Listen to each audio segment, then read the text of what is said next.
She had decided at 8 years old what her life was going to look like.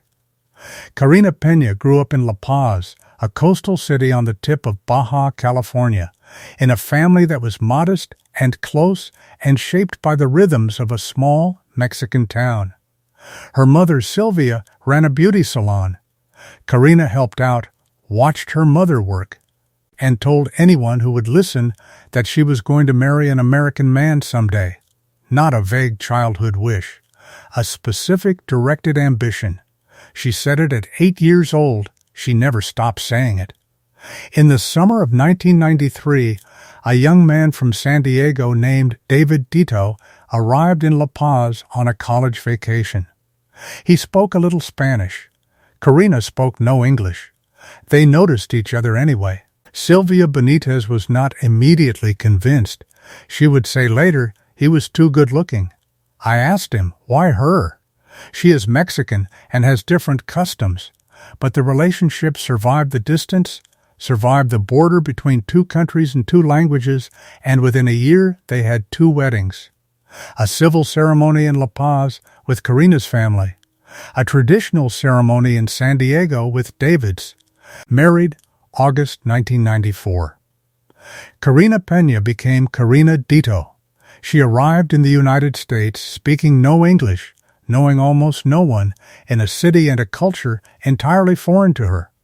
She learned the language. She settled into a suburb of San Diego called Mira Mesa. She raised 2 children in a house on Canyon Point Lane. She got a job at a local department store. She built this life from nothing, brick by brick, exactly the way she had always said she would.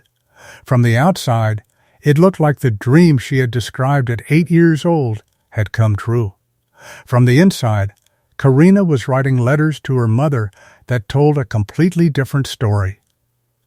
Shortly before 1 a.m. on March 12, 2011, David Ditto called 911 from the house on Canyon Point Lane.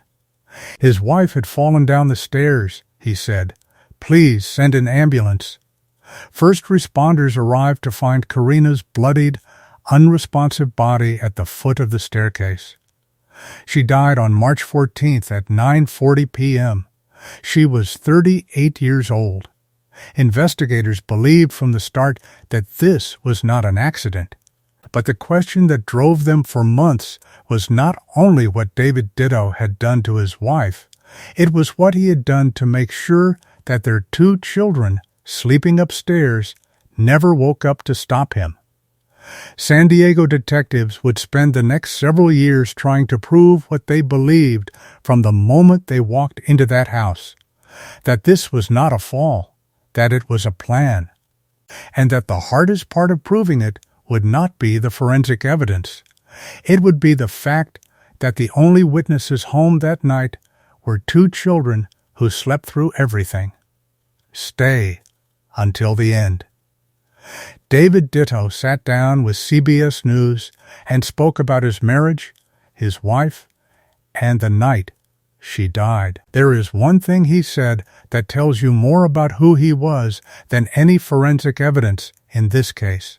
Karina Peña was 20 years old when David Ditto stopped his car on the waterfront in La Paz. He was on a break from college, driving through Baja California on his way to Cabo San Lucas. He stopped for lunch. He saw a young woman with pretty eyes and a beautiful smile, and he got up the nerve to go over and talk to her. He would describe it later to CBS News as close to love at first sight as you can get. Sylvia looked at this American and thought, he is too good-looking. She asked him directly why he wanted her daughter. Why her? She is Mexican. She has different customs. David apparently had answers that satisfied her. Eventually, they married within a year of meeting. Civil ceremony in La Paz. Traditional ceremony in San Diego. August 1994, Karina arrived in the United States with no English and no established life outside of what David had invited her into. She was entirely dependent on him from the first day. That dependency was not an accident of immigration. It was a foundation. She learned English. She found her footing in Mira Mesa. 2 children came. She eventually got a job at a local department store, her own income, her own colleagues, her own small sphere of life outside the walls of the house on Canyon Point Lane. But Karina was writing letters to her mother in La Paz, and in those letters, a different marriage existed entirely. He wants to tell me what spoons I should use when it is time to eat, she wrote. He wants to tell me how much water I should use to water the plants. He wants to tell me how to do the dishes, how to wash the clothes, what I should and should not eat. She wrote, he punishes me with money. He takes it away for months. She wrote, sometimes I do not know why I married him. Sylvia Benitez testified at trial that David controlled when Karina was allowed to call home. There was a set time. If Karina called outside that window, there were consequences. A woman who had moved to a foreign country to be with this man, who had to account for every spoon she used and every plant she watered, who could only speak to her own mother when he permitted it. That woman was not living a dream. She was living inside a system designed, piece by piece, to make leaving feel impossible. Prosecutor Claudine Ruiz would later describe the final 2 years of this marriage as a roller coaster ride. She said Karina Ditto was ready to get off. David's version of those final years and Karina's version could not both be true. One of them was describing a marriage. The other was describing a trap. By the start of 2011, Karina Ditto had something she had not had before. A co-worker at the department store named Jonathan Mota had noticed her. They had developed what investigators would later describe as a flirtatious relationship. The specific feeling of being noticed by someone who had chosen to look. To people who knew Karina, this was not a woman conducting an affair.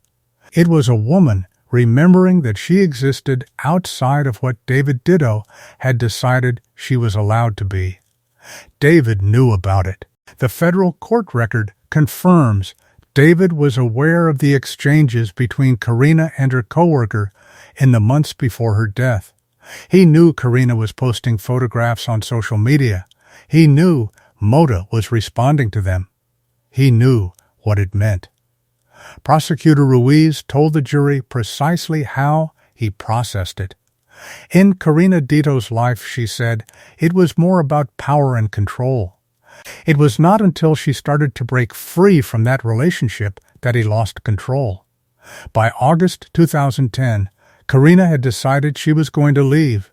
3 months later, in November, David took out an accidental death and dismemberment insurance policy on his family. 4 months after that, Karina was dead. The night of March 11th, 2011 began, by David Ditto's own account, as an ordinary evening. He and Karina were watching a movie together. Somewhere in the middle of it, they paused. Karina went upstairs to use the bathroom. David used the one downstairs. He waited for her to come back. Then, he told police, he heard a cat screech at the top of the stairs. And then he heard the sound he would describe to CBS News in precise detail. A horrible falling down the stairs. Thud after thud after thud. He ran over and found Karina at the bottom, not moving, not talking. He called 911 shortly before 1 a.m. David Ditto rode with Karina to the hospital and wept at her bedside for 2 days. To everyone around him, he was a devastated husband. San Diego Fire and Rescue first responder Lisa Challender was one of the first people through the door. She had seen thousands of falls in her career. She knew what they looked like, what they left behind, how a body lands when gravity alone has done the damage. What she found at 7723 Canyon Point Lane did not look like any of them. Karina was not at the base of the stairs. She was found several feet away, on her side, in her own blood. Her heart had already stopped. There was no active bleeding despite the blood covering her body. There was no blood on the stairs themselves, no damage to the railings, no evidence anywhere in that stairwell that a fall had occurred.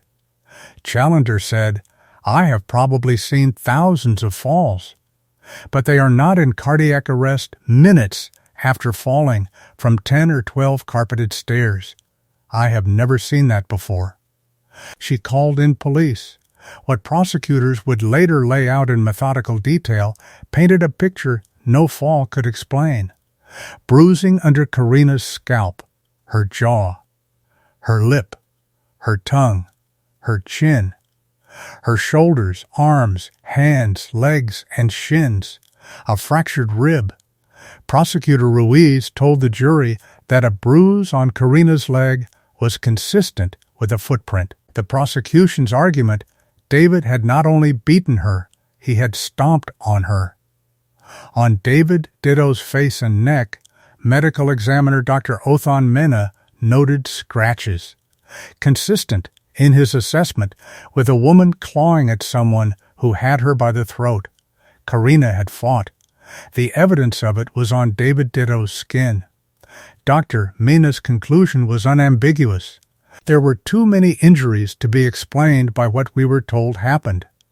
In his opinion, Karina Ditto had been asphyxiated, either by strangulation or by smothering while being beaten. Her brain had been deprived of oxygen.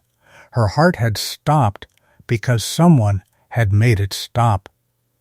The bruises on her body, Ruiz told the jury, tell you this was no accident. This was murder. On March 14, 2011, at 9:40 p.m., Karina Ditto died. She was 38 years old. She had spent 17 years in a country she had built from scratch, in a language she had learned for him, for a dream that had closed around her like a fist. 3 days later, David Ditto was arrested outside his home at 8:45 in the evening. At his arraignment, he wept as the prosecutor read aloud the list of his wife's injuries. He pleaded not guilty. Detective J.C. Smith of the San Diego Police Department Homicide Unit was assigned to the Ditto case from the first night. He had been to thousands of scenes in his career. He knew what a fall looked like. Standing in the house on Canyon Point Lane, looking at the blood pooled several feet from the base of the staircase, at the stairwell with no blood on its steps and no damage to its railings. He said what Lisa Challenger had already concluded hours earlier. It was not consistent with a fall downstairs. The medical examiner's conclusion matched what Challenger had known from the first night. This was not a fall. Detective Smith then began building the picture of the marriage. Karina's letters to her mother entered the record. The spoons, the plants, the water, the set times for phone calls. Sylvia Benitez read them aloud in a San Diego courtroom in Spanish, while a translator rendered her daughter's words into English for the jury. Jonathan Mota testified. Prosecutors framed his testimony precisely. This was not about infidelity. This was about a controlling man watching his wife move for the first time toward independence. Ruiz told the jury, in Karina Ditto's life, it was more about power and control. It was not until she started to break free that David Ditto lost control.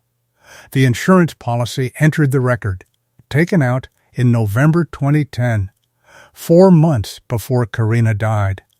The prosecution did not need David to have collected on it. They needed the jury to understand when he had bought it and why. The defense was not without its logic. Attorney Keith Ruttman told the jury she died of a horrible accident. Falls kill people, and a fall killed Karina Ditto.